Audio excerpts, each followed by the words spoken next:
that this facility helps them to build confidence, self-reliance and resilience for the benefit of everyone. Farklı uluslararası kuruluşlarla ve tabii ki sivil toplum örgütleriyle işbirliği içinde, ortaklık içerisinde çalışma fırsatı elde ettik. Tabii ki zorluklar halen daha önümüzde var, bitmiş değil. Okul dışı kalmış bir 400.000 kadar daha çocuğumuz var. Dolayısıyla misyonumuz bitmiş değil, halen daha devam ediyor. Eğitim bir numaralı önceliğimiz olacak şekilde devam eden yardımlar taahhüdünde bulundu biliyorsunuz Avrupa Konseyi. Dolayısıyla çalışmalarımız müştereken devam edecektir. Halk eğitim merkezlerimizi çok ama çok önemsiyoruz. Çünkü eğitim beşikten mezara kadardır prensibinin izleyicileri olarak bunun sadece sohbetini değil, gereğini yapmakla mükellef insanlarız. Böyle baktığımızda tüm halkımızın, Türkiye'de yaşayan her insanımızın erişimini artıracak olan hizmetler bir kat daha önem taşıyor. Ve biz eğer bu kurumları kurmasak, bu kurumları geliştirmesek, insanlarımızın yaşam boyu eğitim alma imkanları daralacak ve biz durdukça paslanacağız. O yüzden de halk eğitim merkezlerini çok çok önemsiyoruz ve Hayat Boyu Öğrenme Genel Müdürlüğümüz vasıtasıyla çok çeşitli projelere de imza atıyoruz. Örneğin 15.000 mahalle belirledik Türkiye'de ve 15.000 mahalledeki birer okulumuzu okul dışı saatlerde ve hafta sonlarında halk eğitim merkezine dönüştürüyoruz. Çünkü yaklaşık 1000 kadar olan halk eğitim merkezimiz yetmiyor. Çok büyük bir talep var toplumdan. Müthiş bir başvuru var. O yüzden de acaba yeni binalar yapamıyorsak, acaba yeni bir takım merkezler oluşturamıyorsak ne yapabiliriz diye düşünürken arkadaşlarımızla beraber 15.000 okulumuzu 15.000 mahallemizde seçip halk eğitim merkezi yapmaya karar verdik ve başladık. Geçtiğimiz aylarda 25.000 köy muhtarına bir mektup yazdım. Dedim ki bizim 386 adet kursumuz var. Hayvan bakımı olabilir, seracılık olabilir, arıcılık olabilir. Her türlü kurs var. Bu kurslar şehir merkezlerindeki 1000'e yakın halk eğitim merkezlerimizde yetişkinlere ulaştırılıyor. Ancak binlerce köyümüzdeki yetişkinler ne olacak? İşte tam da bu sorunun cevabını bulmak için yeni bir bakış açısı geliştirip her köyümüzde isterlerse, dilerlerse 386 alandan herhangi birinde 8-10 yetişkinin bir araya gelmesiyle beraber biz orayı halk eğitim merkezi yaparız dedik muhtarlarımıza. Ve şu ana kadar 100.000'i aşan kursiyerimiz var.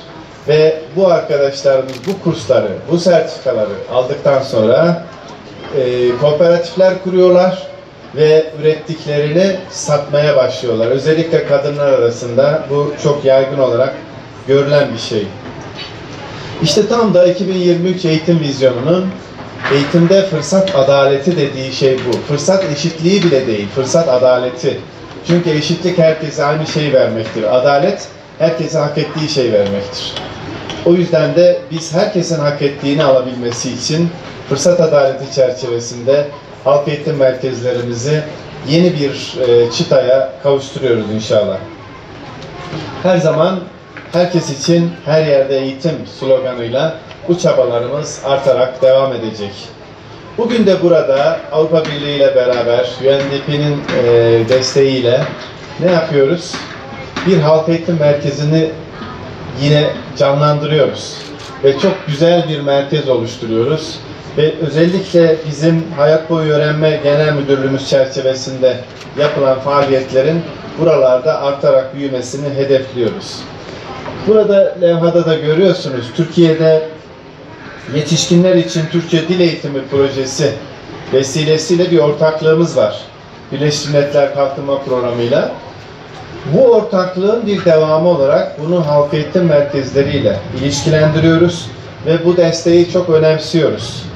Ama bu desteğin Avrupa Birliği ile beraber artarak sürmesini bekliyoruz. Ben şu anda bu merkez gibi en az 100 tane daha merkez bekliyorum. Mesajım o tarafa doğru gitsin.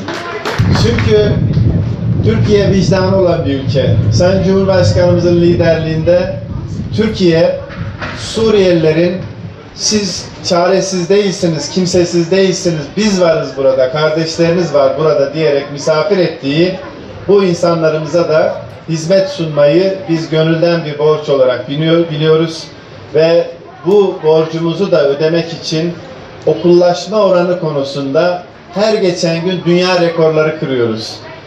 Biraz önce Şehit Kamil Belediye Başkanımız söyledi. Sadece Şehit Kamil'de ilkokul 1. sınıfa başlayacak olan öğrenci sayısı 6600. Bakın bu dünyada çok sayıda ülkenin bir araya gelip de göçmen olarak, mülteci olarak dahi alamadığı bir sayı bu. Yani o kadar büyük bir sayıdan bahsediyorum. Kaldı ki birçok ülkenin öğrenci nüfusundan fazla bizde Suriyeli öğrenci var.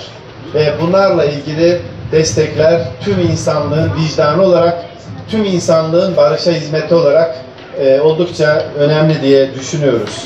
Bu bakımdan hayat boyu eğitim çerçevesinde, hayat boyu öğrenme çerçevesinde faaliyetlerimiz artarak devam edecek. Biz Türkiye olarak buradayız. Biz Milli Eğitim Bakanlığı olarak buradayız. Ve paydaşlarımız da bu konularla ilgili her türlü hizmeti artırarak devam edeceğiz. Gaziantep özelinde Sayın Valimizin başkanlığında Büyükşehir Belediye Başkanımıza, ilçe başkanlarımıza ki burada şemsiyeler altında bulunuyoruz Şehit Kamil'in, diğer ilçelerimizin hepsine ama hepsine çok çok teşekkür ediyoruz. Burada 500.000 nüfusu barındırmak, yedirmek, içirmek, sağlık hizmetleri hepsi ama hepsi çok iyi bir şekilde, çok güzel bir şekilde hayata geçiriliyor. Sonsuz teşekkürler, sonsuz saygılar, sonsuz sevgiler. Evet, hayırlı uğurlu